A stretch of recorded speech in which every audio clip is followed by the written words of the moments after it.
What is up, Sports Geeks? It's your host, Josh, here back with another fantasy football video, joined by Alec. As always, Alec, last week was running backs week. We had one running back to target in each round, 1 through 12, right? So 1 through 6 was in one video, 7 through 12 was the next video.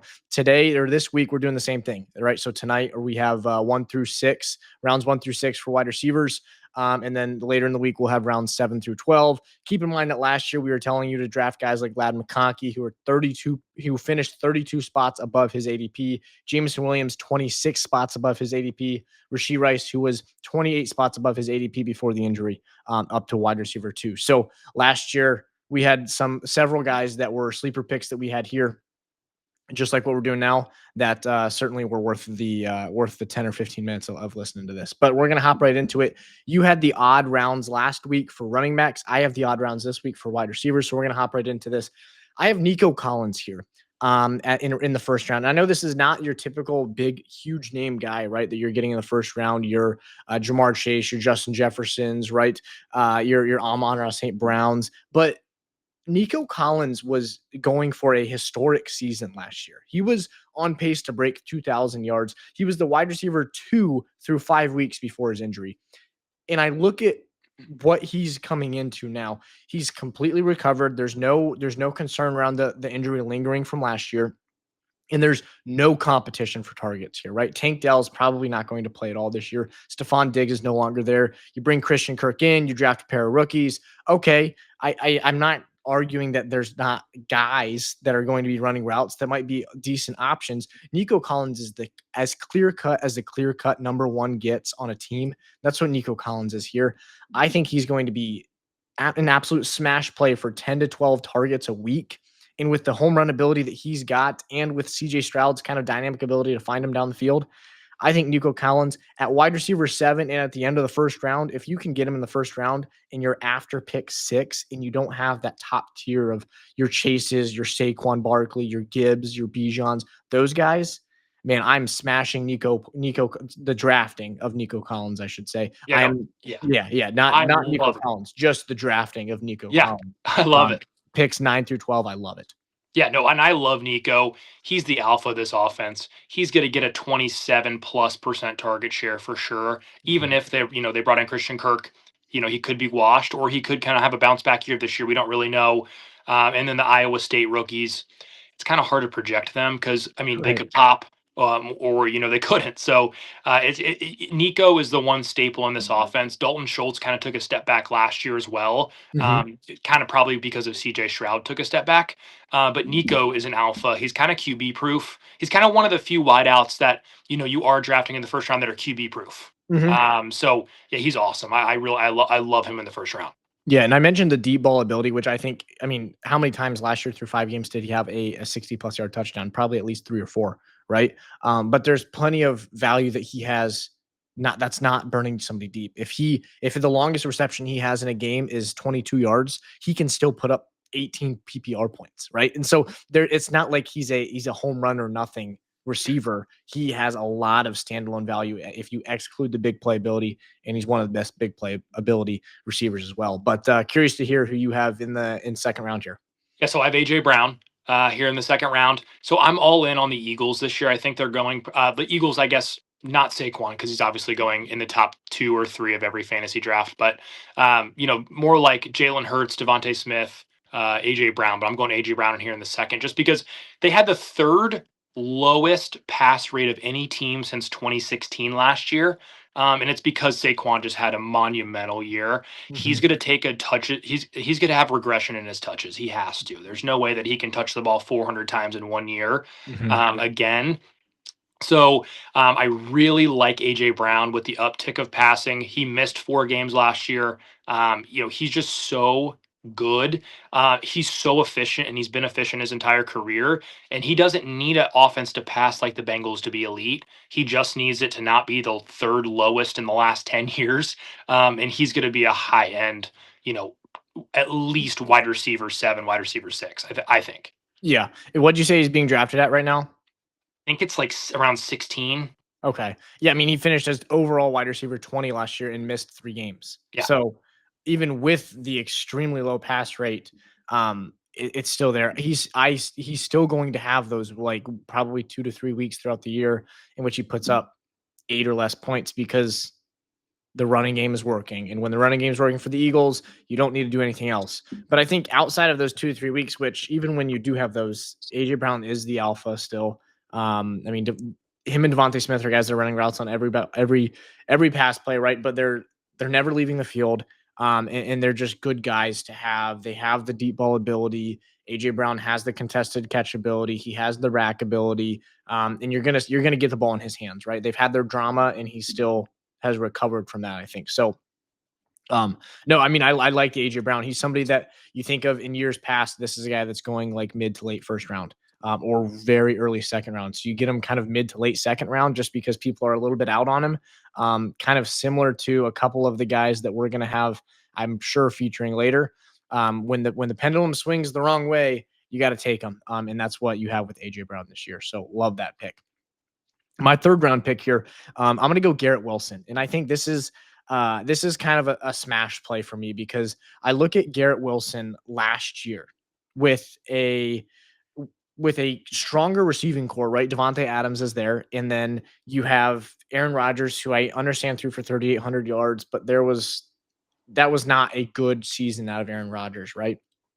He struggled at a lot of times. And Garrett Wilson finishes wide receiver 10 last year. He's coming in this year, currently being drafted as wide receiver 14. You can get him as your wide receiver 2 in a hero RB strategy, right? You can go in the first round, a Saquon, a Gibbs, a Bijan. In the second round, go with AJ Brown. In the third round, Garrett Wilson. That's a trio of guys right there that you have on your team. I love the kind of grouping of stuff going on with Garrett Wilson. Devontae Adams leaves. The receiving core is weaker now. There's no competition for targets. He's the clear alpha. And he's reunited with his college quarterback. He's reunited with Justin Fields. Yes, Justin Fields is not a passing quarterback. He has a lot of rushing upside, but he can still throw. And when he throws, Garrett Wilson is going to be probably this first. He's gonna go Garrett Wilson, second read, back to Garrett Wilson on probably every single pass that he throws. You were talking about Nico Collins having 27% target share. Garrett Wilson might have 33. I mean, it's actually crazy how many targets he's going to get. And I think that this Jets offense is going to be better, even if it's not. He finished wide receiver 10 last year. You just need him to do what he did last year. Yeah, and Justin Fields has had somebody on his team have a great wideout season. Like DJ Moore had one of his best fantasy years under Justin Fields. Right. Like Justin Fields is good enough where he's going to run, and he's going to be able to complete enough passes where he can have one viable fantasy option, but it's not going to be. He's not good enough to have two. Right. But he can have one, and it's going to be Garrett Wilson. So I love this pick. Yeah, and you look at the receiving court is like Josh Reynolds, Alan Lazard, Malachi Corley. Like I do think Josh Reynolds has a little bit of value if you can get him really late because he's running so many routes. But like you're saying, there's going to be one fantasy relevant. There is no question about it who the fantasy relevant guy is going to be, and he's going to get so peppered with targets. I love it. But who do you have in the fourth round here? Give me Rashee Rice. Buy the dip. Buy the dip. Please, I'm begging you to buy the dip. I don't care if he's suspended for 6 games, 4 games, 5 games, 3 games. Doesn't really matter. Rashee Rice is one of those guys. We talk about this every year. You can get guys at a value, and you hold on for dear life. You go 3-3. You go 4-2. You find a way to win games early. You draft guys later that don't have a lot of upside, but you know they're going to have a nice floor to kind of supplement Rashee Rice while he's out. Yep. And then when he comes back, you add him to your first 3 round picks, and then you have a super team. Yep. That's what happens when you draft Rashee Rice in the 4th round, and you need to. I would even draft him potentially in the 3rd round. Yeah, I think Rashee Rice is one of those guys that last year I did the same thing, and I got burnt on it last year, right? Because he has a season-ending ACL injury that from his own quarterback. Probably one of the only receivers to ever be able to say that. But when you have somebody whose value is so below what it should be, this guy is the clear-cut wide receiver 1 with the best quarterback in sports right now in football, right? And you can argue he didn't have a great season last year. I would argue that Rashee Rice played a big role in him not having a great year last year, right? Rashee Rice will have the ball in his hands. Probably his worst week will be 6 or 7 touches as a wide receiver. And with the best quarterback in the league, right? And he will probably average 9 or 10 touches. You're getting that in even the third round. Yes, please. You get him in the fourth round. Oh, sign me up. And I look at like kind of where they're going, right? And you look at guys going at the beginning of the fourth round. You're drafting late first round. You go with somebody like Nico Collins. You pair him together with kind of just looking at guys there with a Genty, with a Devon Achane, right? And you get your RB1. And then on the way back, you have so much flexibility. And you can go with a Rashee Rice as your wide receiver 2, and you have Nico Collins, Rashee Rice. I absolutely love it. And again, through 3 weeks last year, before the ACL injury, I understand it's only 3 weeks, he was wide receiver 2. Rashee Rice is that guy and will help this offense so much. If you get him in fourth round, it's a hammer play. I love it. The guy I have in the fifth round here is Courtland Sutton. And we've talked about Courtland Sutton a little bit previously, but I think going at wide receiver 24, 51st overall is a guy that I just don't understand the drop in value, right? And I look at last year, he finishes as wide receiver 15 with a rookie quarterback and with relatively no competition for targets. This year, there's still no competition for targets. And now he has a year under his belt playing with Bo Nix, right? Last year was the first year he's ever played with him. He's had a full off season with him. Bo Nix makes any sort of jump up, it's going to be Courtland Sutton that's going to be the beneficiary for that. Evan Ingram is not going to be taking very many Courtland Sutton reps, right? And you're getting him 9 spots below what he finished at last year. This is a hammer play for me because you can't look at Courtland Sutton, his performance last year, and then look at what's changed in the Broncos offense coming into this year and tell me that you shouldn't expect him being healthy as long as he's healthy, finishing as a top 15 receiver. Yeah, I mean, I totally agree. He was the alpha, and you taking the alpha in a Sean Payton offense is never a bad idea. Right. So I love Courtland Sutton. I loved him last year. I didn't have a lot of shares. I didn't have him on any of my teams last year because I was kind of out on him before. But I'm going to make sure that's not the case this year. Yeah, no, I absolutely love that. If it's I mean, we've gone through 5 guys here, and a common draft strategy, right, that we like to talk about is going hero RB and then getting some good running backs in that 6 to 8 range. If you get 3 receivers that we've discussed today already in the first 5 rounds, if you go running back, 3 receivers, and tight end or quarterback, man, you are setting yourself up for so much success to have playoff time. You have like a Courtland Sutton or a Nico Collins, like a Courtland Sutton or a Rashee Rice at your flex. Yeah, and your ceiling's just so much higher on a week-to-week basis when you build your team around one elite RB and then some really good wide receivers. Yep.